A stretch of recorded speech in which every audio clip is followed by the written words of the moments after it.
So welcome everyone. We have a great presentation today, but before we get started, we do have a couple announcements.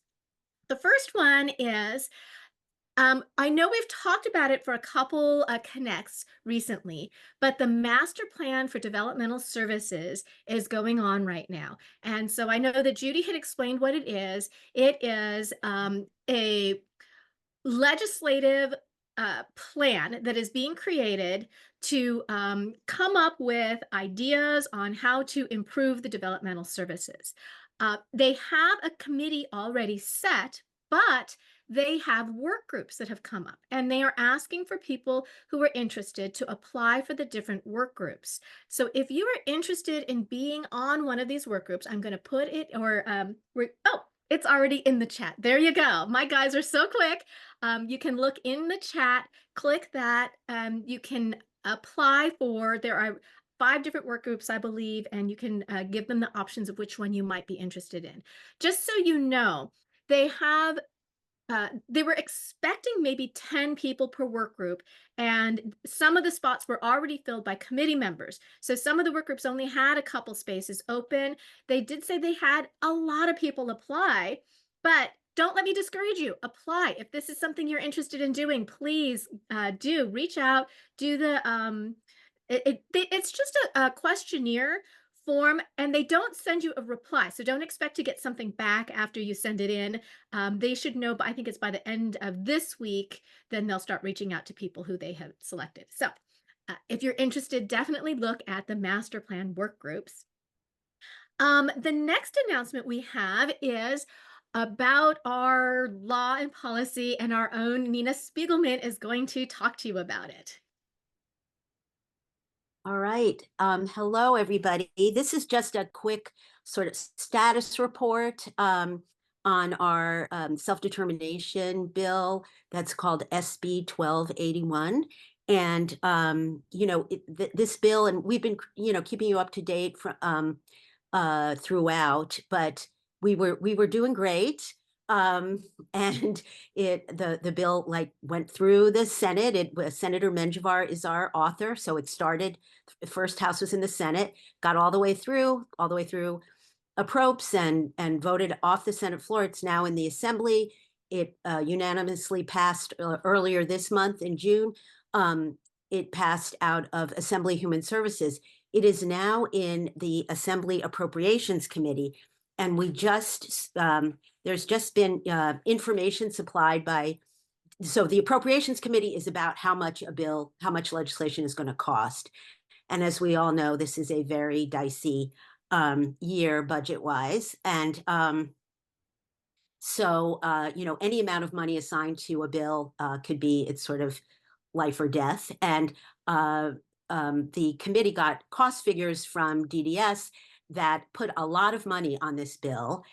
We've only just started to look at them. We haven't talked to the author. We are not putting out like a call to action here, but we just wanted to give you a status report on the fact that, this is something we're going to have to be looking at.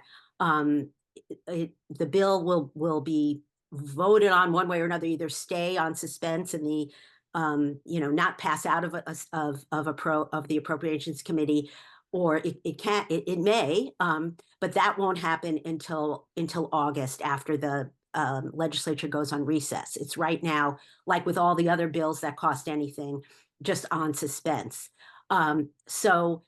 These our look at this, and again, we haven't had this very long, but it just does seem like DDS put a very high price tag, and because we felt our bill was quite targeted to to the issues that have come up, and that DDS has been working on as well, but in terms of how many positions are needed, that there might be very significant implications on when spending plan review, and which I think was a misreading of our bill. So we have our work cut out for us, I think, to try to digest this and explain and have further discussions about cost. But we just want to let everybody know that this is a little disheartening. I think I think Eric is going to put in a link to that, to look at our bill and all of you can see the analyses. There's a site called, I always call it Ledge Info, but it has all of the analyses that the committees do on the bill. And so you can see, you can get a flavor of it. I don't want to get into all the details here, but so we just wanted to let you know about that. And, so we're trying not to either explode or scream or, act out, but we're gonna, work on that, keep working on this, and you will hear from us when we need you. And Christiana, did you want to add anything? Nope, that about covers it. So we will keep everybody up to date on what's going on with it. So our next announcement is from Miguel Lugo. He is our outreach specialist. Miguel, do you want to unmute and tell us what you guys are up to this weekend?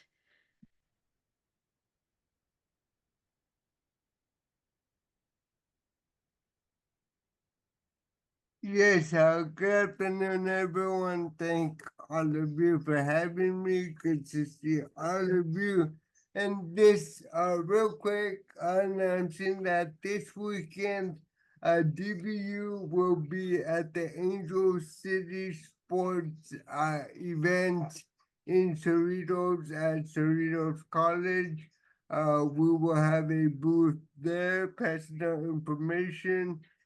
Angel City Sports is having its event for adaptive sports for our community. It is the biggest sporting event, adaptive sporting event in the Western Hemisphere. I say that because I heard that when I saw the event announced this morning on Good Day LA. So yes, it was. It's a huge event. A lot of people are gonna be there. I will share the link in the chat. If you are planning on going, please register. If you are not registered, you will not be let in. That is what I was told. So this weekend, we will be there Friday the 28th and Saturday the 29th. So if you're available, come by, stop by our booth, and we will see you there. Woo! Come by. We love seeing all of you guys in person. So definitely come stop by and Yes, say hi, take a picture, tag us. exactly. Yes. Thank you so much. So we're ready to get to our presentation. We're going to talk a bit about CalABLE. And so we have an amazing presenter for you today to learn all about CalABLE. And then afterwards, I'll talk a little bit about kind of how CalABLE works with other things in self-determination program together. And so I want to introduce you to Anne Osborne. She is with CalABLE. She's the executive director. Thank you, Anne, so much for coming and teaching us all about this. Thank you. And Miguel, it's so nice to see you. I haven't seen you in a while. Great to see you. It's been a while, but good to see you as well, Anne. I'm hoping my sound plays. Actually, I'm the Deputy Executive Director, so they haven't given me the full raise yet, but maybe in a couple of years I'll get to be executive, but I'll take that. So I'm going to go ahead and start here. I'm got an introductory. Oh, I don't think it's going to play. Okay, let me see. All right. My video is not going to play, so we'll go on. So everybody with a disability should know about CalABLE. Miguel has been with CalABLE for quite a while, so if you have additional questions, I'm sure Miguel can answer a bunch of questions for you. So what is CalABLE? CalABLE is a tax advantage savings and investment program designed to help people with disabilities achieve their financial dreams. And it was signed into law in 2014. California opened their accounts in 2018. And right now we have over 11,000 accounts and over 140 million assets under management. So we have really grown. And so why do we need CalABLE? As we all know, it's not a secret that it costs more to live with a disability. The current statistics right now, it's cost 29% more for a person to live with a disability than it does for somebody who doesn't have a disability. So that makes these more important than ever. If you are receiving benefits, if you're on benefits, you are limited to that $2,000 resource. With CalABLE, you can actually keep your benefits, but then you can actually open an account and save. Right now, you can put $18,000 per year in these accounts. Once that account reaches $100,000, at that point, you need to make a decision if you want to keep your benefits or if not, if you decide to that you're okay with that, your benefits, you can continue to let these accounts grow. We are administered by the state of California. The state treasurer is the one that chairs our committee. As I mentioned, we have 140 million in assets under management with more than 11,000 people that have these accounts. And if your disability began before age 26, that's you're able to open these accounts. Doesn't matter how old you are right now, as long as that disability occurred before age 26. So you could be a child, a parent can open these for you. You could be 40 years old and just be, today maybe the first day you've heard about it. Again, the key here is, when did that eligibility occur? If it occurred before age 26, you can open these accounts. So these are the questions we're going to talk about. Who's eligible? How much can I save? What do I spend my money on? How do I open an account? How to maximize it? And why you should choose CalABLE. So as I mentioned just a few minutes ago, again, it's really tied to when the disability occurred. If it occurred before your age 26, then you're automatically eligible. If you're receiving SSI or SSDI, again, you're eligible just based on those receiving either one of those benefits. I will let you know that starting in 2026, this age is going to increase to age 46. So that's a big win for us. This legislation was passed in 2022. So we were really excited when that ABLE age adjustment passed. If you're not on benefits, but you still have a disability, as long as that disability is in the Social Security Administration's list of compassionate allowances or Blue Book listing, you can open a CalABLE account. All we ask is that you have a letter from a physician stating that the disability occurred before age 26. And CalABLE does not ask to have that letter. We just ask that you have it. Again, we are part of the federal IRS tax code. We are 529A program. So if your account was ever reviewed, it would not be from CalABLE. It would actually be from someone at our lovely Internal Revenue Service. So we always encourage people to have that documentation. How much can you save? I just let you know that it is now $18,000 per year, calendar year. That's January through December. Once your account reaches $100,000, if you want to keep your benefits, at that point, you would need to do a spend down. If you're not worried about your benefits, you can actually contribute up to $529,000. At that point, the account will continue to grow, but you would not be able to make any additional contributions when it's at that level of $529,000 as far as contributions. Now, if you were to withdraw money anytime during this, these balances, you can still make new contributions. Again, the keys here are $100,000 if you want to keep your benefits. If you're not worried about your benefits, $529,000. Those are the important numbers besides the $18,000. Valerie Christie, she is one of our account holders, and she has been using her account. She has a service dog, Chloe, and she knows that her dog will retire someday. So she actually uses her account and puts money away every month to save. So when Chloe does retire, she's going to be able to get a new service dog and travel to get that service dog. If you are working, that is another way that you can actually contribute to these accounts. Your employer could do a direct deposit, or if you're working, you can actually put your income into the account. There are two portals. There is the general contribution, which is $18,000 and able to work.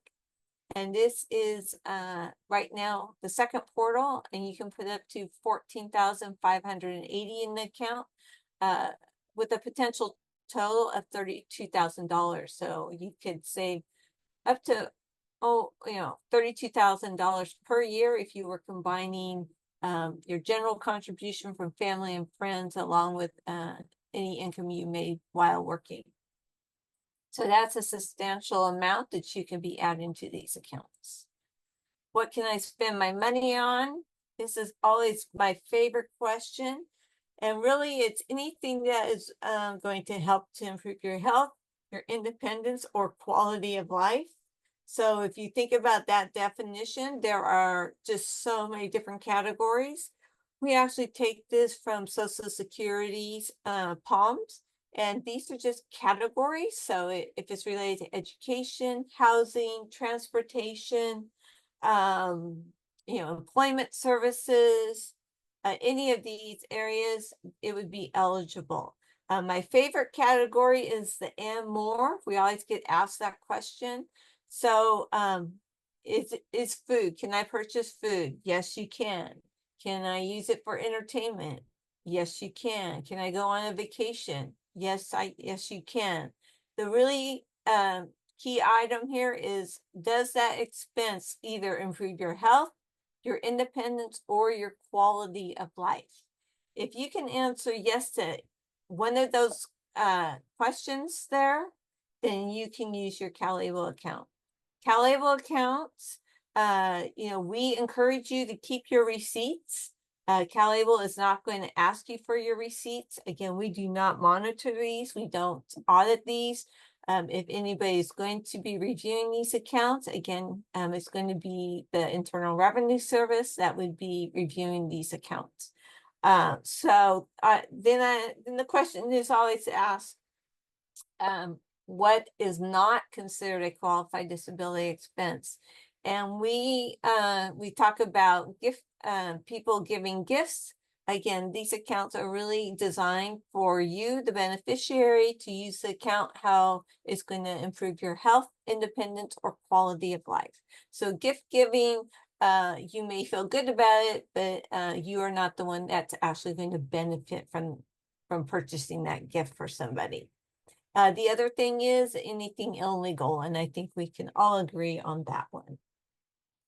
Let's see here. So Cheryl, she is actually she's a parent of ours, and she's account holder. She actually uses these accounts for her two sons. They have therapy. They do horseback riding therapy, music therapy, and art therapy. So again, is that improving their health, their independence, or quality of life? Definitely probably their health. So this is another example of how you can use these accounts. How do I open an account? Let me see if this will play. You can open an account online in about 20 minutes. It's so easy. You will need a few pieces of information to get started. Your email, your birthday, a social security number or a tax identification number, and contact details. And if you're an authorized legal representative, you'll need the same information as the beneficiaries plus your work status. Here's how quick the process is. Visit calable.ca.gov and click Open an Account. Click to begin your enrollment and start your account with just a $25 contribution. And if you need help, there are people ready to walk you through it. Call 833-CalABLE, 833-225-2253. Okay, so, oops, we're good. So that is how you open an account. A couple things you need to know is that the person with the CalABLE account can only have one account. So what that means is if you have a CalABLE account and you move to another state, you can take your CalABLE account with you. You may be in a state that has some additional benefits for residents of that state. So if you wanted to participate in that ABLE program, what you would need to do is you would need to do a rollover of your CalABLE account into that other state's account. What you couldn't do is keep your CalABLE account and open an ABLE account in that state. So that is something that is in the federal regs that you can only have one ABLE account. The other thing is the person with the disability is always the account owner or the beneficiary. So if you're managing your account, it's your account. If someone is opening this on your behalf, an authorized legal representative, they're opening it on your behalf, but you are still the one that owns the account. So who can an authorized legal representative be? It can be somebody that has power of attorney. They could be a legal guardian or conservator. They could be a spouse, a parent, a sibling, a grandparent. They could also be a representative payee. So if you are, if your representative payee is issued to you like through a regional center, they can actually open that account for you and they can manage it on your behalf. And the other thing is if you as the beneficiary or the account holder, if you would like someone else to do this on your behalf, you can actually request that they be your authorized legal representative. So this is really exciting. This definition has been expanded. If anyone has ever heard about CalABLE previously, this is something that has been expanded. So a lot of opportunities for people to open accounts and have people assist them managing their accounts. This is our website. We have changed program administrators, so this may be a new homepage for some of you, but this is our home site. And we still are calable.ca.gov. So as long as you see this screen, you are on the right spot to open your accounts today. How do you maximize your account? Well, we've talked about spending a little bit, but there's other two things. You can save money in your account, and as you're saving, the money will grow over time. And we've already touched on spending. So let's talk a little bit more about saving here. How would you put money in your account? Well, we saw one example where somebody was setting up those reoccurring contributions. So you could link your bank account to your CalABLE account, and you can have money withdrawn out of that bank account every month to put in your CalABLE account. This is something new. We now can accept direct deposits from SSI. So if you want to just have your entire account go into the CalABLE account, you can set that up with SSA, and you can have your full SSI check on deposit into your CalABLE account. Talked a little bit about direct deposit at work. And then the last way is if you want to physically mail in a check to CalABLE, you can also do that. So that's how you would contribute to your account. Another way you can contribute is through our e-gifting portal. So once you've opened an account, there is an option to set up an e-gift. An e-gift is very similar to a GoFundMe. except you get to keep the money and you don't have to give a percentage of it away. So with that, if you have a savings goal, let's say you wanted to buy an accessible van, or you just recently graduated from college and maybe you were looking for a new computer, let's say you even want a new cell phone, you can set up an e-gift, and what that does, it creates a link, and you can share that link with your family and friends, and they can just click on that link and they can put money directly into your account. So they don't have to call you and ask you. This is something you can just share with them, and then they can, go ahead and make those deposits. So, and this actually happened with Hector. He's one of our account holders. He actually had a goal of purchasing a 2-bedroom, 2-bath mobile home for himself and his mom. And so he created an e-gift, and that's exactly what he did. He was able to get enough money to put a down payment on a 2-bedroom, 2-bath mobile home for me and his mom. So it is possible to have these goals and to succeed in these goals. We actually have our portfolios are managed by a professional management company. The portfolios include Fidelity, Charles Schwab, and Vanguard. And as we talked about these portfolios growing, this is how you can increase your growth with these portfolios. We have expanded our portfolios. We used to have 4, and now we actually have 8 different options for people. We still have the FDIC insured portfolio. So a lot of our account holders do like that option, but then we also have other portfolios. And these really are determined on your comfort of risk, how much you would want to invest. So the income portfolio, this has bonds and money markets. And then we start with the conservative portfolio, which is 20% stocks, 80% bonds. And as you go down the chart, you can see our growth portfolio is strictly stocks. So it's really, what are your long-term savings goals? How do you foresee your future to be? What is nice about these options with CalABLE is you don't have to just say, I want my money in just one particular portfolio. You can actually diversify. You can do percentages. You can put like maybe half of it in FDIC insured, and then just, divide the other half in different portfolios. So there is a lot of flexibility here.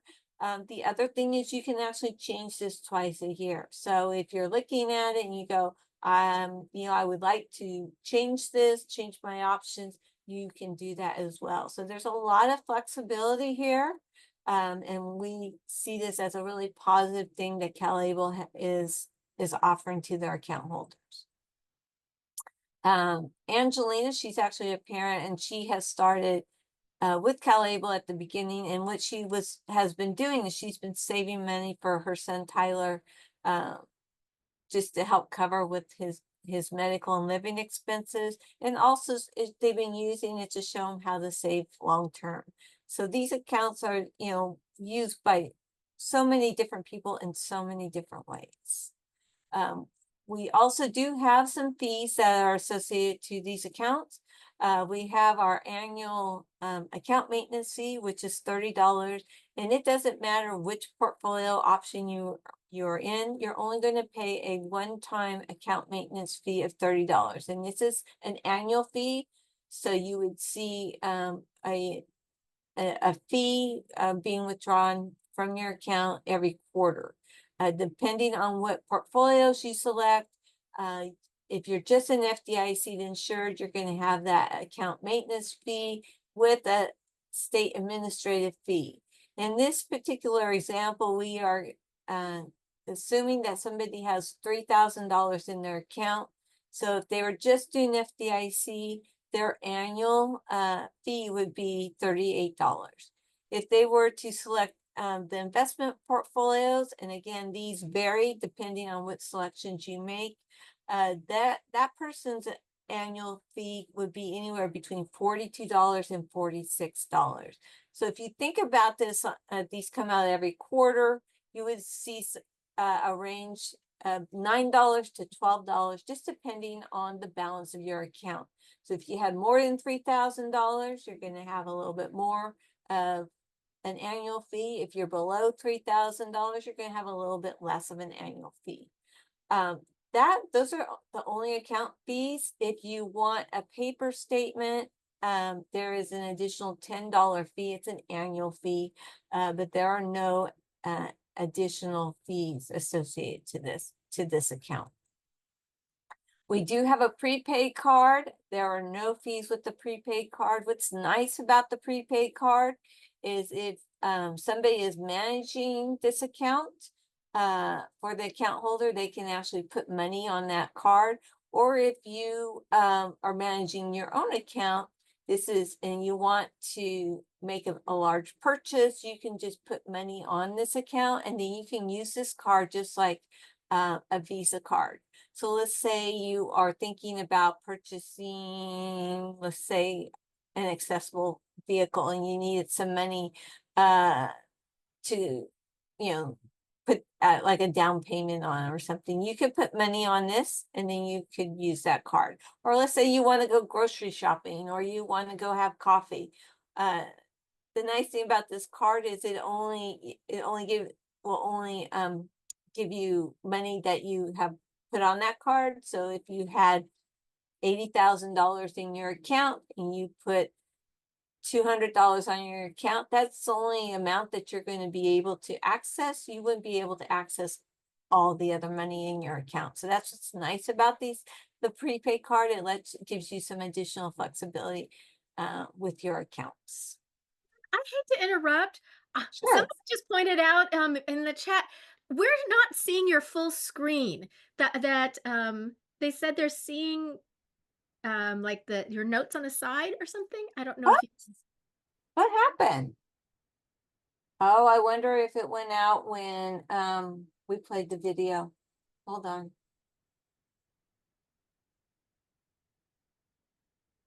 Thank you to our audience member who pointed out.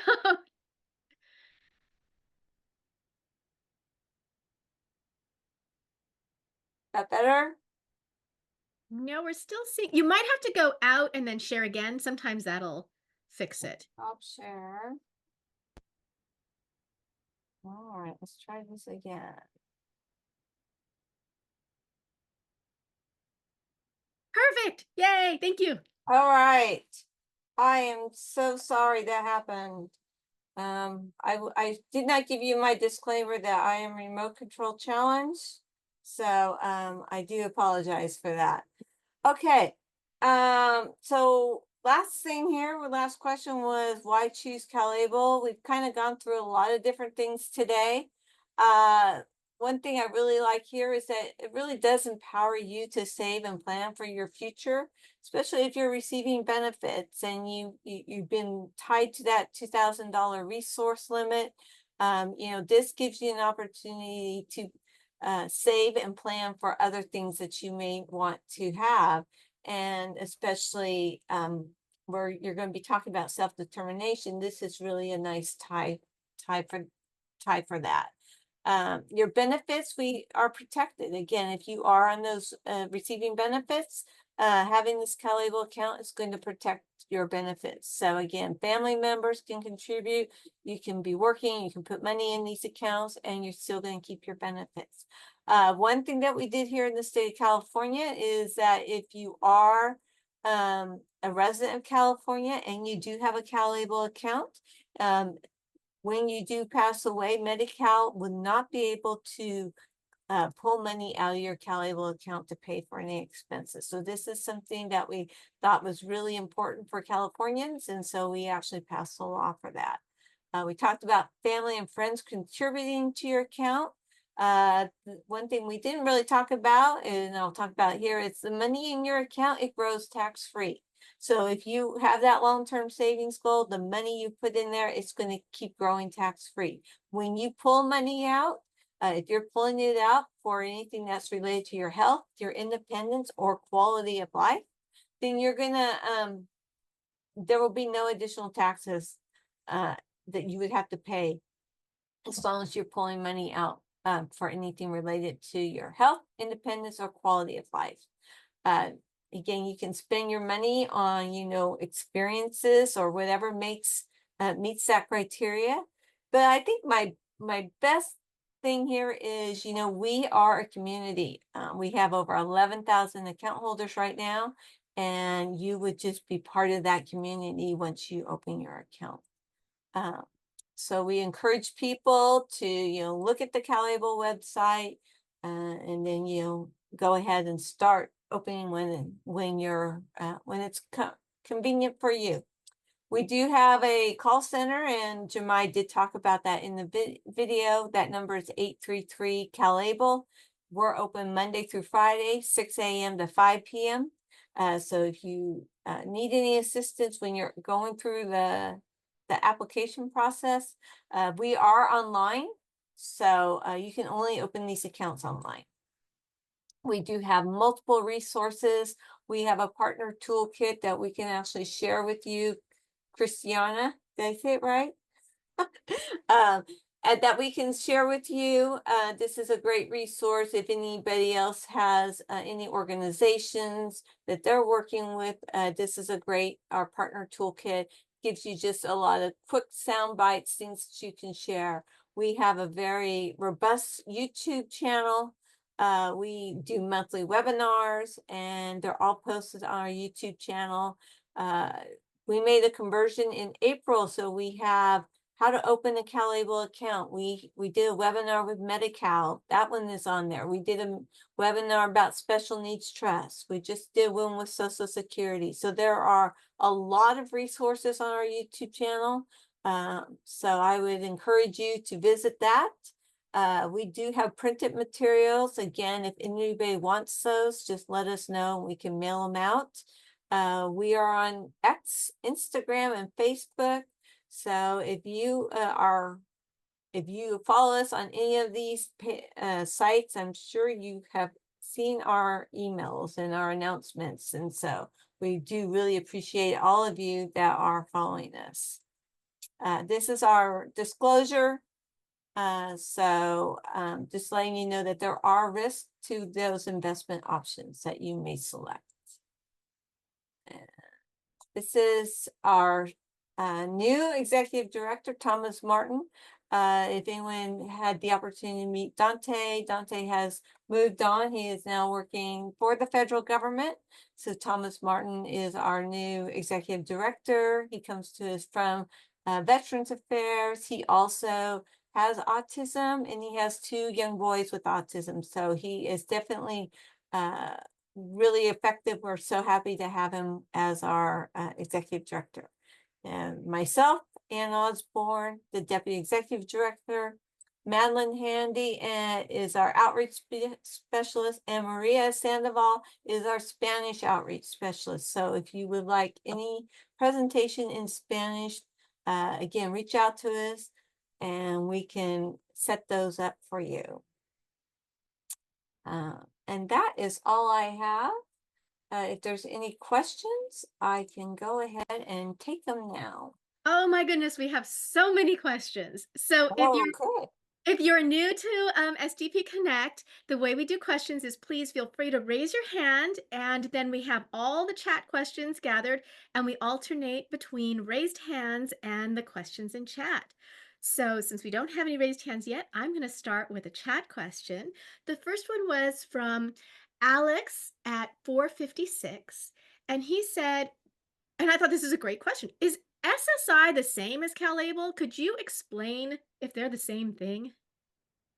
SSI is not the same as CalABLE.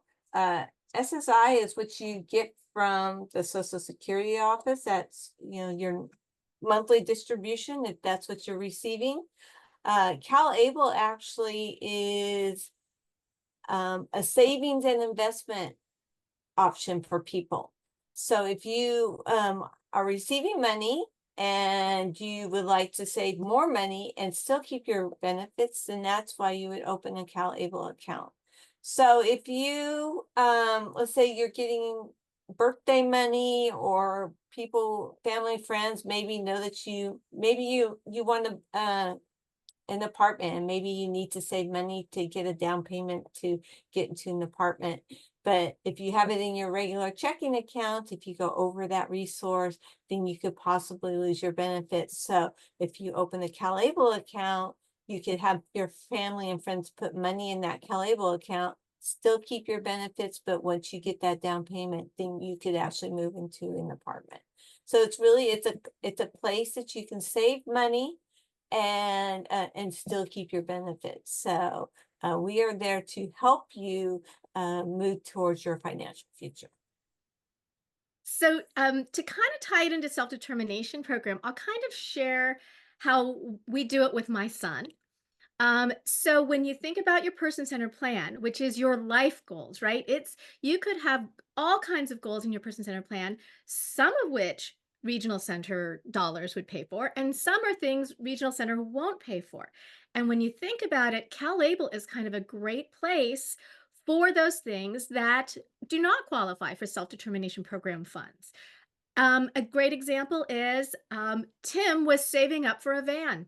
He wanted a new van. We were actually at the what was the big resource fair, Tina, we were at, and they had all these vans there, and we had to tour them all. They were very cool. So Tim and I got to look at all the cool vans.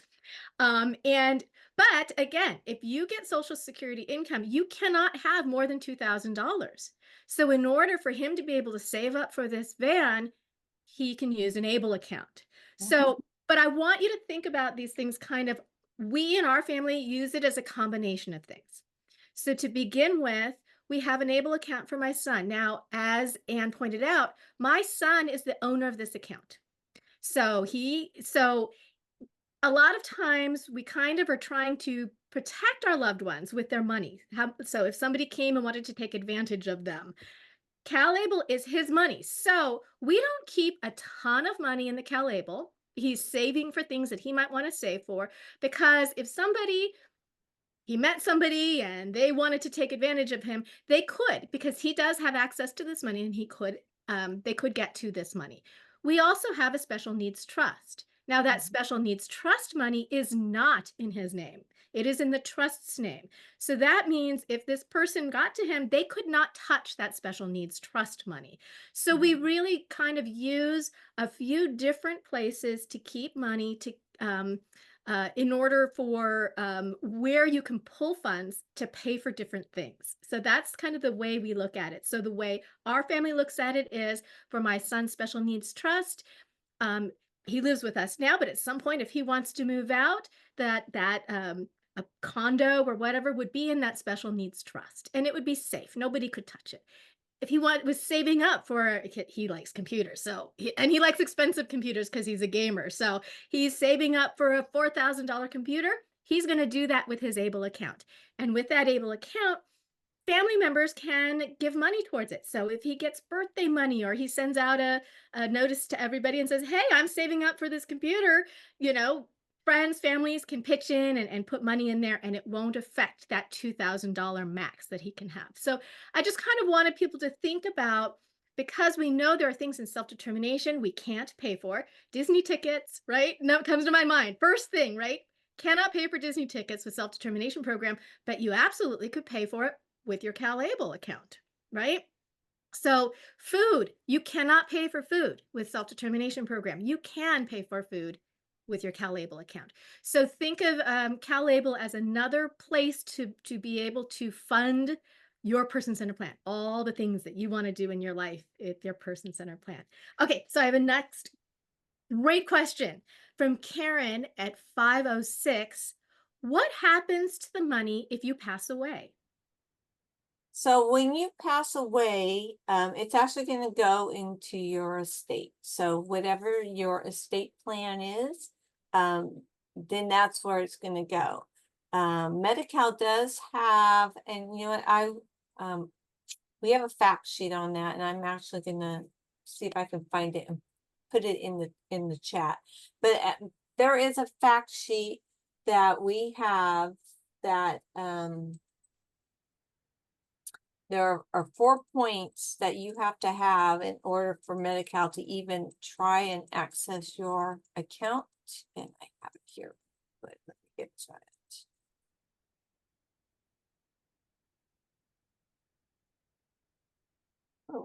Anyway, so there are 4 things that you have to have in order for in case Medi-Cal wants to get to your access your account. One of it is, I believe, the probate it has to be 185 or $184,000 is what it is in probate before they can even look at it. So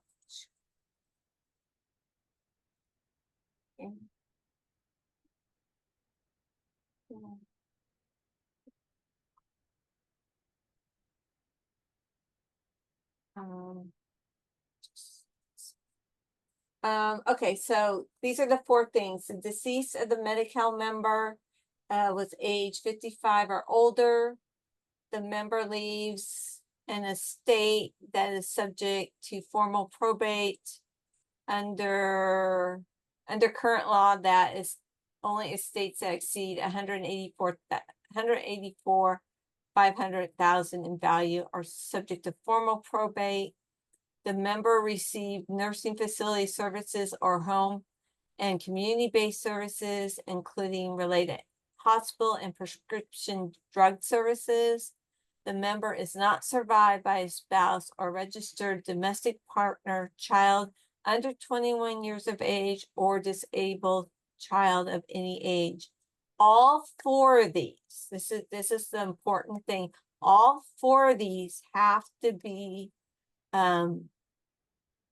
current, have to be in play in order before Medi-Cal can even do try to go and recover from your account.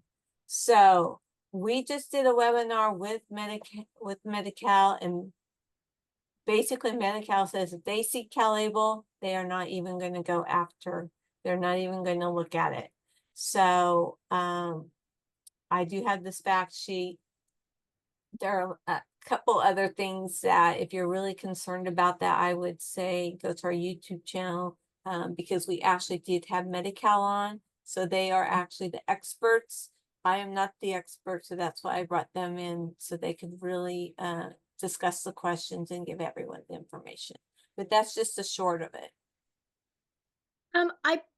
And correct me if I'm wrong, but I thought that I read somewhere that a sibling with a disability could be a beneficiary, but they Yeah. were the only time you could have a beneficiary.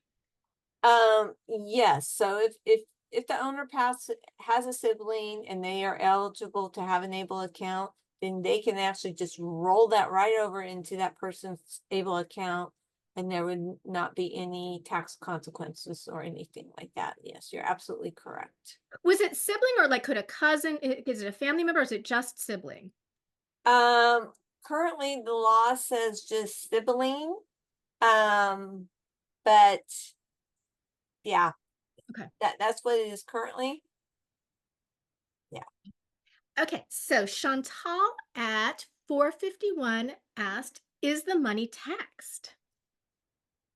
It is not taxed as long as you're pulling it out for anything that improves your health, your independence, or quality of life. So if you want to use it for gambling, it would be taxed. Or anything illegal, it would be taxed. But anything beyond that, it's not going to be taxed. So as long as you follow those rules, which and more is a pretty broad rule. Yeah. So I think you have to try kind of hard to break the rules. Like you said, gambling, probably a bad plan. Buying drugs, probably a bad plan. But other than that, Yeah. it seems pretty broad. Yeah.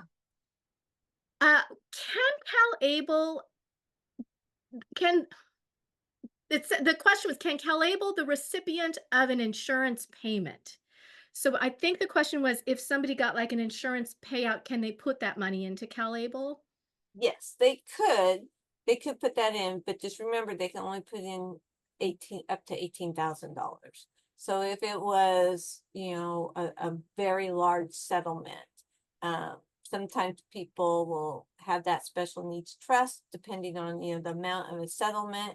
And we do see people pulling, up to 18,000 or whatever that annual contribution limit is. We do see people moving money in for that. The other thing that we see people using this account for is for housing. Because special needs trust cannot pay for housing. We see people moving money into that CalABLE account because you can pay for housing. And so if the rent, you may get a certain amount and then your rent may be above what you're actually getting. So, you know, you may need to supplement your rent. So we do see people using their CalABLE account for that offset. So maybe pulling money out of the special needs trust to kind of offset that. So we do see them working together in that way as well. I think something to kind of think about is if you have insurance and you're leaving it to your loved one with a disability, it cannot hit their account. That money cannot hit their account. It will affect their Social Security. That's why you need to leave it to something like a special needs trust. If it's more that, so you could put some of it in the ABLE, but if it's going to exceed that 18,000, then you need to think about a special needs trust in that case. So if you're going to be leaving if they're going to inherit anything, even from a grandparent, you know, think about that special needs trust piece. So you can see how they all work really closely together, and you're moving things between things to use the right one. Rushi at 454 asked, what are benefits? Do you need Social Security number? What if the participant only has a TIN and he is a minor? We can do a TIN that is acceptable as long as it, you know, as long as you can prove who you are, they can do that. So we do have people that use that as well. Ooh, this is a great question. Letty Lopez at 458 asked, are there any trainings to learn about the portfolios? So we actually do have on our YouTube channel, we have 2 different financial portfolio trainings that you can look at. I will let you know that we cannot advise you which one would be, you know, right for your financial, you know, outlook. You know, that is something that we just cannot do. And everybody always wants me to say, well, which one should I pick? And I cannot do that. I don't have the financial background to do that, but what I can say is that we do have probably about 30% of our account holders are in FDIC. So that is a safe option. And, you know, FDIC is insured up to 250,000. So that is a safe option. We do have that available. And then the other portfolios, it's really, what do you think your level of risk tolerance is? You know, if you're just beginning, you may not have a lot of money to start selecting an investment option. So maybe you start off with FDIC, your account grows, and then when you get to a comfortable level, everyone has their level of what they are comfortable with. It could be $100, it could be $500, you know, whatever. And then keep that in your FDIC insured. And maybe at that point you say, you know, I might want to try one of these investment options and pick one that you might be comfortable with. If you're a parent and you've got a child, you know, you may look at that growth option because you have a lot longer to let that money grow and invest. But if you're someone who 50 years old, you may not have as long as a parent that has a child. So it really depends on the individual, on what they're comfortable with, what their goals are. So that's probably about as much advice I can give somebody. Nina, go ahead. Oh, thanks. This has been so great. I can't, it's just so helpful in every conceivable way. I have the most basic questions. I have, my son has, you know, set up a CalABLE account for my son. I'm the authorized rep. I've had these crazy problems. There's not a ton of money in there, but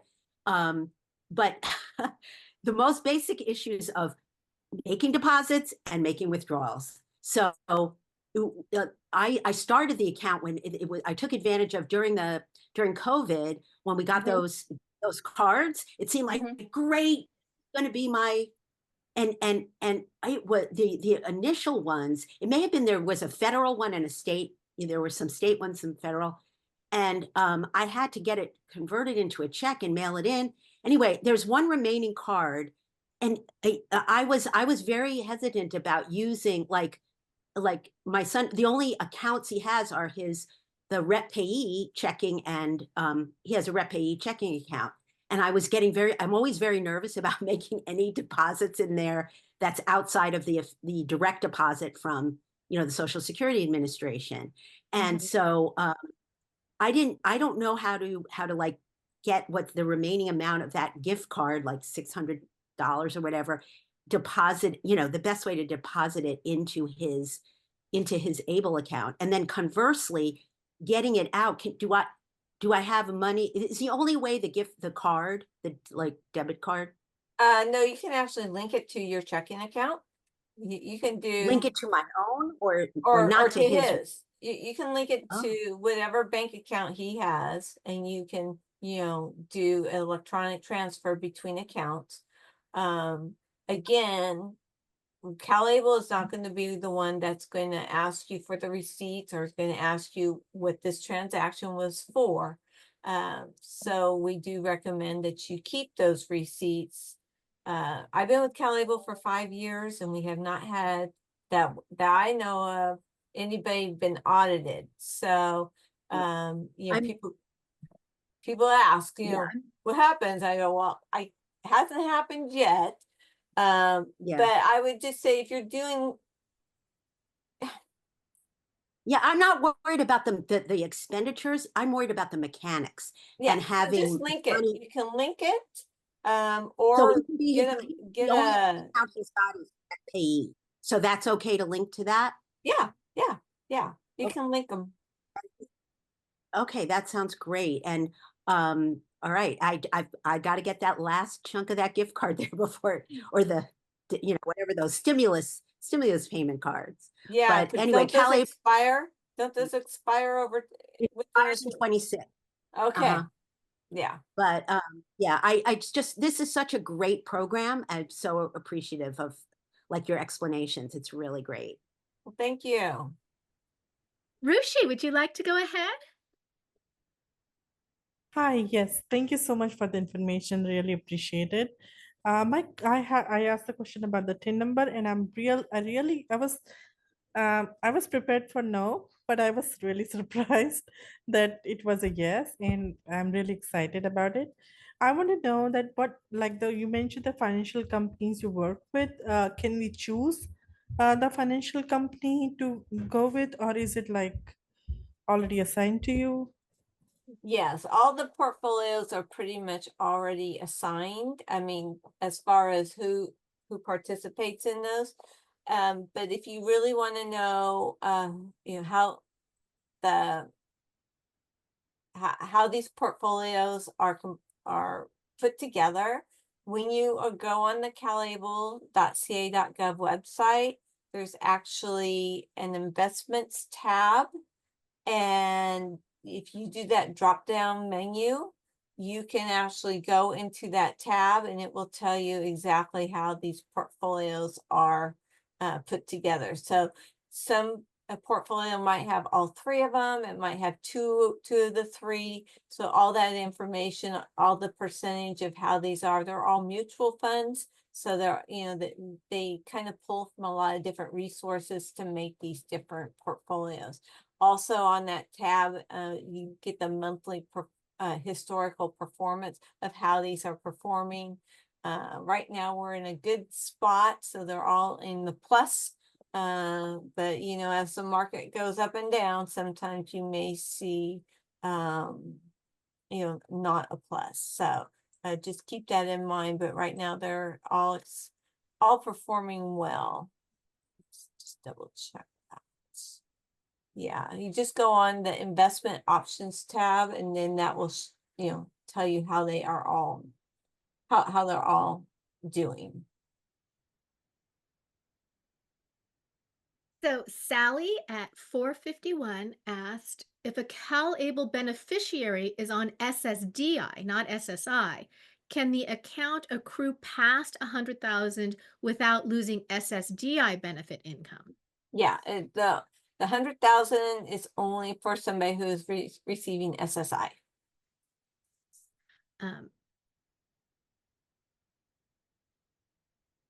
Hold on, I'm reading through here. At what point does working to earn income affect your SSI benefit amount? And does CalABLE play a role in the SSI benefit? So if you're receiving income from work, it's going to still be income. We can't make the income not be income, but you can still put it in the CalABLE account and you can still let it grow. But there is a calculation. I'm not the expert in, Christina, you may know more about this than me. But yeah, income is still income, but you can put it in there. So we do have people that are working, and you know, they may be living at home, and so you know, they still want to be able to save, just like Tyler I talked about. He's working at home, he's living at home and working, but he's been putting all the money that he makes, still been putting it in his CalABLE account. His benefits are going to be reduced because there is that formula that does reduce it, but it is a place that he can actually put the money and you know, save it for when he's going to need it. I think that's one of the most common questions that I get, which is, if I deposit my paycheck into CalABLE, does that mean it won't impact my SSI check? It will still, like Anne said, it is still counted as income. So you will still have to turn in those monthly pay stubs to SSI, and they have that very challenging calculation. We have a video on our DVU YouTube channel if you want to look at it, of how they calculate that. And so don't make that mistake and think, oh, it's going into my CalABLE, so I don't need to do that. And we did have a couple questions about, do I need to report to SSI or SSDI that I have an ABLE account? So CalABLE reports every month, and that's just part of federal law that anybody who has an ABLE account, any state, we all report to you know, to Social Security, the balance of these accounts. I will just say that it's all tied to your Social Security number or your TINS number. So if you think that you're working and you're going to put money and no one's going to find out about it, they're going to find out about it, because it's tied to a Social Security number.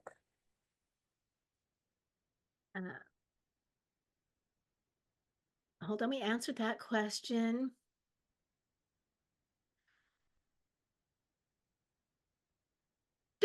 This is a good question. Carrie at 502 asked, can a minor have the prepaid card? Some US Bank wouldn't let my son have a card at 15 or 16. Is there an age limit for somebody to have one of your cards? I haven't been asked that question. I do know that when you do apply for your prepaid card, so if the authorized legal representative is applying for it, that they do issue it for the beneficiary. So I'm guessing that there's not an age. I haven't been asked that question before, but See, I love these guys. They always keep us on our toes. they do. And I learn something new every single time. I did see in the chat someone was asking for a link to our YouTube channel, so I just put in our resource videos link, and that should take you right to our YouTube channel. Oh, here's a question. Tommy at 509 asked, who determines whether funds were spent on independence or quality of life? Those are hard to define. Yes. And you, as an account holder, you are the one making the decision to spend your money. So as long as you can say, this is what I spent it on, you have the receipt that says this is what I spent it on. And if you can say it either improved my health, my independence, or quality of life, then you know, you have made the decision, you have the proof, you have the documentation. Again, like I said, I've been with CalABLE 5 years. We are part of the national group. We have not heard of anybody.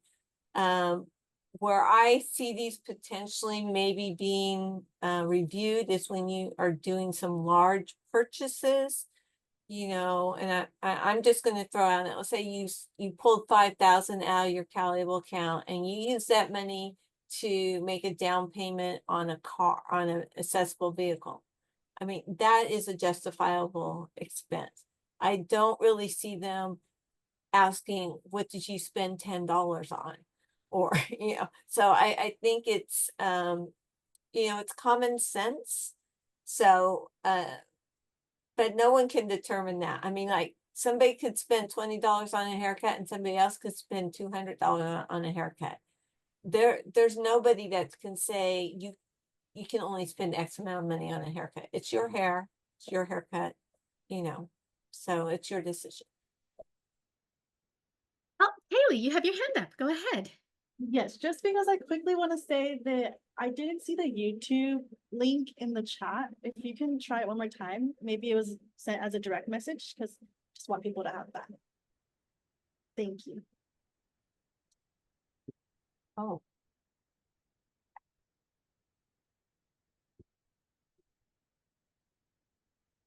Oops, I've There you lost my mouse somewhere. Oh, there we go. Perfect. Thank you. So then the last question ties in really well to this question, which was Carrie at 451 said, so CalABLE can be used for traveling out of the state to see family, but you can't use SDP, correct? So I can answer the SDP part. Yes, that's correct for SDP. And Yes, you can use your CalABLE account. Does that experience help to improve your health, your independence, or quality of life? I think it answers all those, right? You know, you got some good fresh air, mental health, you got to see your family, you know, independence, you got to get out of the house. So I think it suffices all those. so that's really where you see that partnership between self-determination program, CalABLE account, special needs trusts. You know, you're going to be pulling from different places to pay for all the things in your life. And if you're in school, it would be school districts, if, you know, so. Tina asked, do you have to be on SSI to have CalABLE? Or is just the Social Security acceptable? Again, you do not have to be on SSI. It's when did that disability occur? As long as it occurred before age 26, you can be any age to open a CalABLE account. And then what the other piece is, if you're not receiving SSI or SSDI, as long as that disability is in Social Security's list of compassionate allowances or their Blue Book listing, if it's identified in either one of those resources, then you're eligible to open a CalABLE account. So yeah, as long as that disability, again, before age 26, and then you use those resources that Social Security Administration provides, you know, then you're eligible. And really that's where all our laws, I mean, the federal government passed the Able Age Adjustment Act in 2014. And so that's really the guidance that everybody uses throughout the country. And what that guidance allowed, it allowed states to then have their own ABLE program or offer an ABLE program in their particular state. So California is CalABLE. There were several states within the Midwest section where they put together a consortium. So there's like 11 different states that have one ABLE program, but they all participate in it. So there's just a couple different ways, but really the federal government is someone that we really use. We use Social Security's PALMs.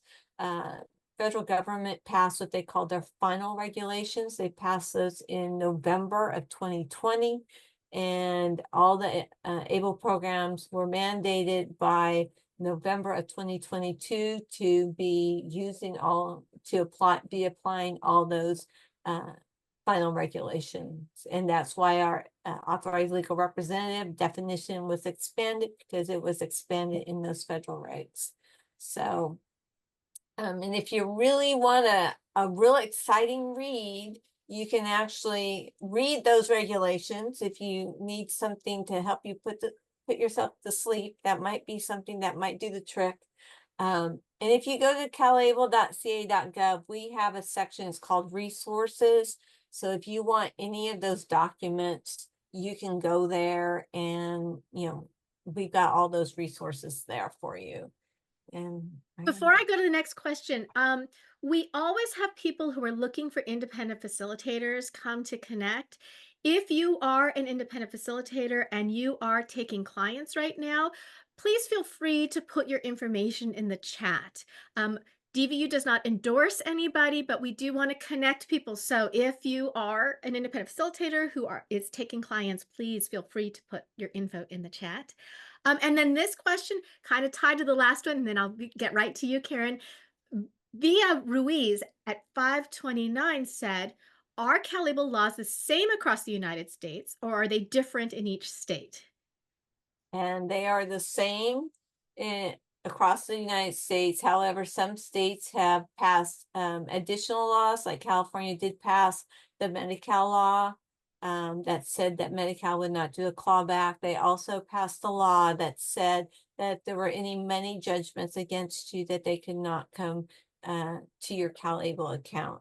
So those are the two laws that California has passed, in addition to the other ones that are federally mandated. So, Karen, go ahead. Hi, you indicated in 2026, I believe, there's going to be an age increase. Mhm. Okay, and Yes. what was the age? So I think you said 46 years of age. Yes. So right now, anybody that has a disability prior to age 26 is eligible to open a CalABLE account. In 2026, very convenient that they picked 2026. That is actually going to be expanded to age 46. So if you have a family member who may have been injured, we really saw this a lot for veterans. A lot of veterans, due to their service, they may come out and they have have a disability. So now they are also eligible to open CalABLE accounts. And it's not just veterans, things happen to different people at all different times of their lives. I think one of the things that I've heard throughout my time at CalABLE is people have had a lot of serious car accidents. And so those injuries, accidents happen whenever, right? We can't determine that. But if something happened and you were 30 years old, now's another way for you to save that you may not have been able. It may have been something that you just can't work, or it's really impacted your life. So this is just an opportunity for people to save, and not because it would maybe no fault of their own that they were injured or disabled. So this is just a path for them. Margaret, I see your hand up. Go ahead.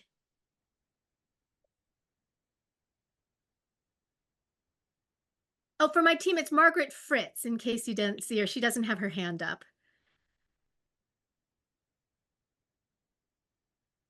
Mute. There Oh, you now go. you can speak. So I'm wondering, I just had a case where we're going to visit Grandpa, actually in Canada, and I had, minutes to decide if we were going to pay for the ticket or not. So what do you do? I mean, in a case like that, how do you get the money out of CalABLE in order to pay right away for a purchase? There is a little bit of a lag time because it's not like your normal checking account, you know, like you could go to your savings and say, oh, I'm going to move this money and it'll go right into your account. Because these are mutual funds, they've got to close and open. So there's probably like a 2 to 3 day window. But the ACH is probably the fastest way to do that. So I know you can use your CalABLE account to pay for a credit card statement, so maybe I would have to check on that. If you purchase a ticket, you might be able to reimburse yourself for that. That's what I was would wondering. have to check on that though, because I mean, I would have to check. So I wouldn't want to give you the incorrect information, but you Oh, I looks like know. you should be able to do that. Yeah, when my son went on SDP, we were, especially during the pandemic, we were buying some things for him to keep him busy and fit and whatever at home.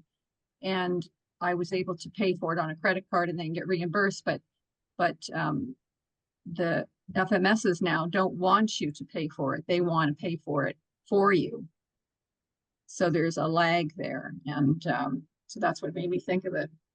Yeah. That's a good question. Yeah, that is a good question. I would think that if you used your credit card, then you could reimburse your credit card. You know, you could make the payment out of your CalABLE account.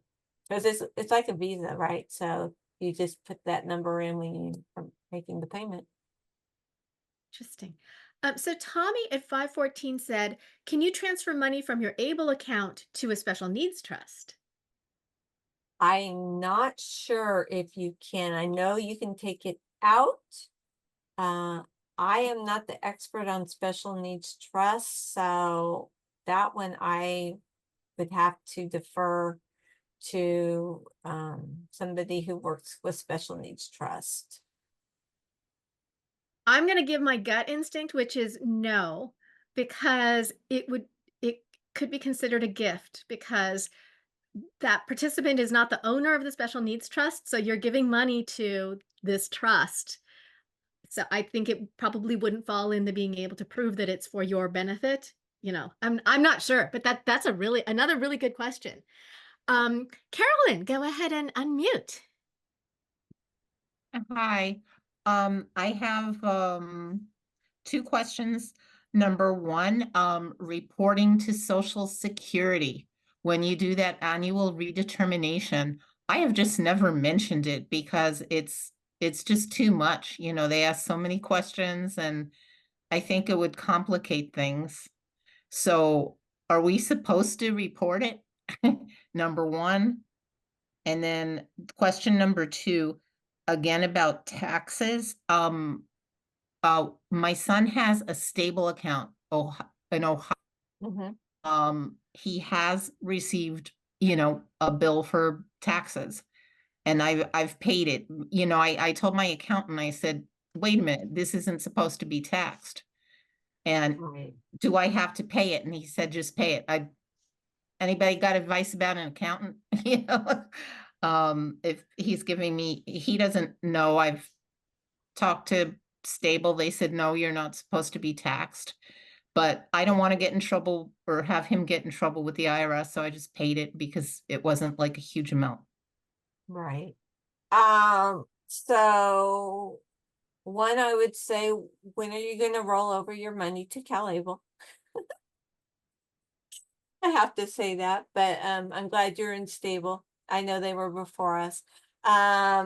We do not, Social Security is already going to know that you have an ABLE account. So if they haven't asked, doesn't mean they don't know, because we do report, and Stable would be reporting as well. The money in your CalABLE account or your Stable account does not count as a resource. So everything you have in there, Social Security should not be asking you for, because it's not considered a resource. Taxes, you should not have been having to pay for tax. The only reason you would have paid tax is if you withdrew for something that wasn't considered a qualified disability expense. So I don't know why you were taxed. You shouldn't have been taxed, received tax. I would probably, I don't know, maybe it was the way it was reported by Stable, that they may not have thought it was an able account. Your Stable account might have been flagged as a non-able account. So I really don't understand. That's the first time I've heard about that. Michelle, go ahead. Hi, I had a question. I actually want to sign up. I was wondering if you had a promotional code that you'd like to share. I do not have any promotional codes. We just kind of started those. We did it at Abilities Expo, but we have not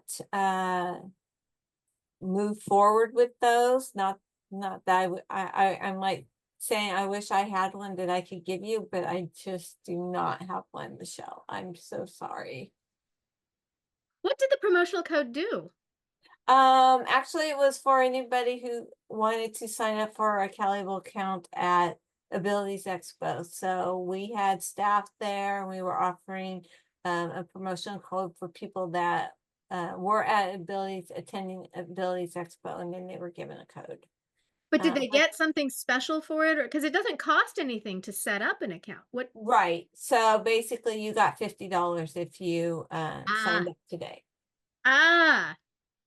Well, if you get any and you want to come and share them with us, you know where to come. We would love them. So I'm going to, I'll see what I can do for you, Christina.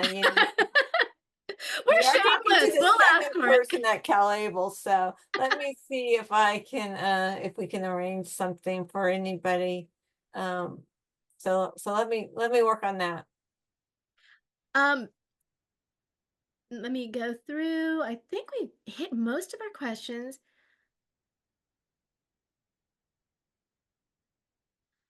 Okay.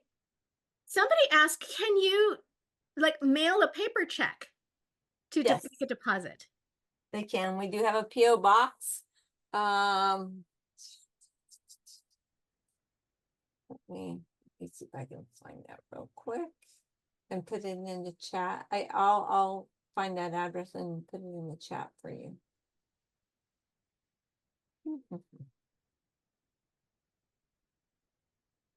Oh, okay. This is a good question. So Tommy at 450 asked, is it a total of 100,000 that can be contributed in total to the account, no matter the balance? Like if you've withdrawn, or does the balance just need to stay under 100,000? So, it's the total. So once the account reaches a total of $100,000, you want to be on benefits at that point, and you'll get reminders as you're getting close. Depending what your investment options are, you may have deposit $90,000 in there, but because of your investment options, it may put you over or get you close to $100,000. So really, it's that $100,000. They're looking at the total balance of that account. So if you're close, maybe you've got 95,000 in there, that's the balance of the account. They're gonna let you know. Once you hit $100,000, I mean, you could have $102,000 because you can have up to $2,000 in resources. So we just like to say 100,000 just because we know people are getting, having additional money coming in and out. So that's why we just say 100,000. But yeah, at that point, if you want to keep your resources, then you would need to do a spend down, purchase something. But yeah, that is the magic number. And then there were kind of some concerns from people about, is this gambling? Could you lose money? So like with the investment piece, could you invest, like you said, $50,000 and it goes down to the value of 45,000? Yeah, that is a reality. That's why I, was saying that I cannot determine what the investment choice is for a particular person. But if, you know, the, the old saying, you have to spend money to make money. It's kind of like that. If you play it safe, you may not get as much rewards, but if you spend a little bit money, and you might get better rewards. So it's all tied to the market. Right now, everything's looking good. The market's doing well. 6 months ago, the market wasn't doing as well, and we had some negative numbers in there, but it's an up and down. So it's really what your comfort level is. What I would recommend, though, if you are going to do an investment portfolio, I don't think I would check my account every single day. It might drive you a little crazy. So, check it like every quarter or something, because, one day it could be doing well, the next day it might not do well, and then the next day it'll do better. And and not just CalABLE, but just in general, usually you want the market to kind of settle out before you make any choices. So if you check it one day and you say, oh my gosh, I lost all of this money and I'm going to make a portfolio change, you may end up losing money because the rebound, or how the market is, your account may have gone up higher than it was when you made a choice. So and it's not just CalABLE, but that's just how the market is in general. So I would, if you're going to do those options again, I wouldn't be checking it every day. I would, check it every quarter, give it some time to work its way out. So that would be my Well, and you also recommendation. talked about the different portfolios. It also tells you kind of the risk on them. So if you are a more aggressive, you're willing to take take more risks, you might choose one of the ones that are more risky if you are willing to do that. And then there are ones that are less risky. So that will help you decide which one you might want to choose too. That's something to consider. Okay, we're almost done. I have one quick last question, which was, can we invest in both a CalABLE and a 401k if we are working? Yes, if you're working and you have a 401k, you can have both. If you have a 401k, you may not be on benefits. I'm just gonna guess that is probably applicable to you. If you are, if your employer has a retirement account for you, then the able to work option would not be available to you.